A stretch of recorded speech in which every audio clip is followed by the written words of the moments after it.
Hello students, today we are going to talk about the chapter The Cat. It has been written by Andrew Barton Paterson.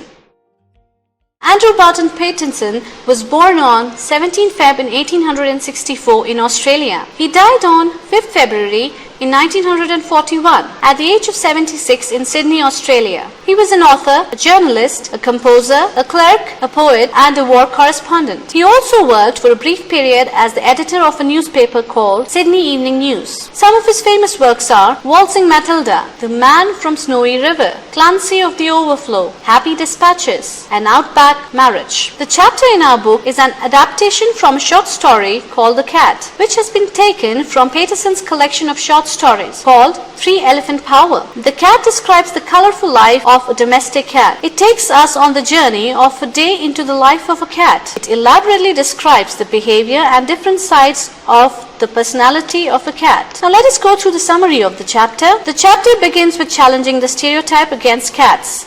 That is, they are unintelligent animals. The author says that a cat is more than the milk and mice or its fondness of ease. A cat has a more complex character than most human beings and it gets a great deal of satisfaction from its life. The poet says that the cat is an athlete, a musician, an acrobat and a gloomy fighter. He calls the cat a sport of the first water, which means it is very sporting when it comes to facing challenges or difficult situations. The cat idles around the house all the time, taking things easy, sleeps by the fire and allows itself to be annoyed by the children of the house. To pass the time, it sometimes watches the mouse hole for an hour or two just to keep itself amused. Sometimes people think that cats live a lazy life, but it is much more than that actually. In the evening, the cats show its real character. At the time of the dinner, when the family sits down to dine, the cat usually appears out of nowhere and asks for its share of food. It purrs noisily and rubs up against the legs of the family members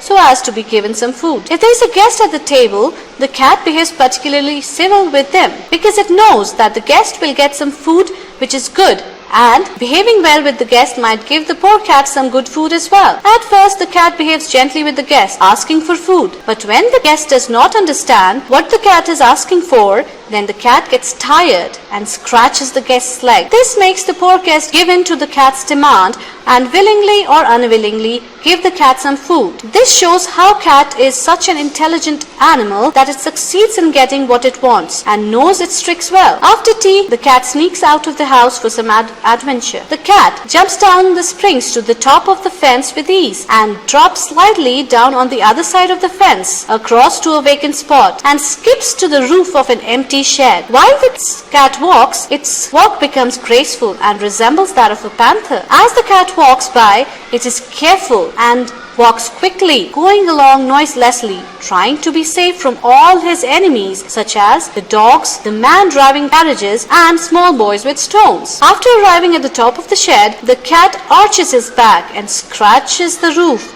with its claws and stretches its body a few times just to check all its muscles whether they are in full working order or not. After that, the cat sends across the backyard calls to his community, which includes a call for love or for war or for sport. Hearing his call, the other cats come, gliding the graceful shadows approaching.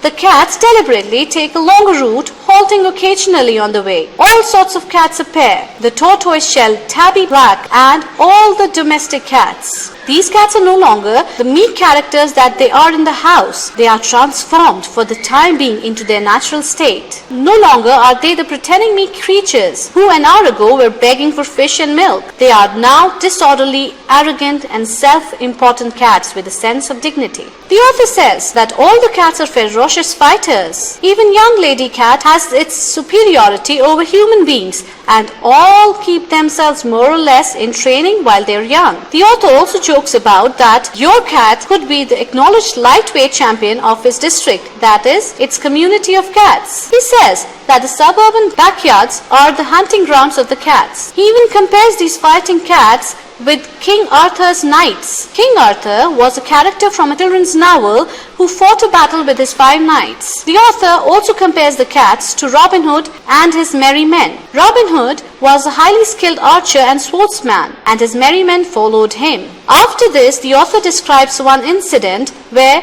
one of the cat kills a canary in a neighboring veranda. He says that it is quite fascinating how a cat first does the research by surveying the surroundings from the top of the fence and then carefully avoids waking up the house dog. Then noiselessly approaches the little bird in a cage and hurriedly dashes towards it, killing the bird. After enjoying the feast and becoming satisfied, the cat arrives home well in time for breakfast. The author also talks about how the cats are fond of the house more than the people living in it. Naturally, the cat does not like to live in its house or the land where all his friends are unknown and even the landmarks are unknown to him, its comfort zone, and does not want to go away from the house which is known to it very well. It does not like to change its place of living and to go to a strange land where he would have to learn new geography or to manage another tribe of dogs or to fight an entirely new nation of cats. Life is not enough for that sort of things for a cat. So when the family living in the cat's house moves, if allowed, the cat would happily stay at the old house and attach itself to the new tenants. The cat would want to stay with them while enjoying its life in its own way, and the cat does not like to change its home. The cat would rather sacrifice the human family and its loyalty towards them than its own comfort. Now we know that the chapter tells us about the different sides of the character of a cat. Let's analyze the chapter again in this presentation. In this chapter we see the real character of a cat. We come across the different uses of the cat's life. We come to know that the cat has a vast and varied personality. Sometimes it is meek, sometimes stubborn, sometimes greedy and graceful, ferocious at the same time. Sometimes it's a fighter and sometimes it's too pretentious. Thank you, children.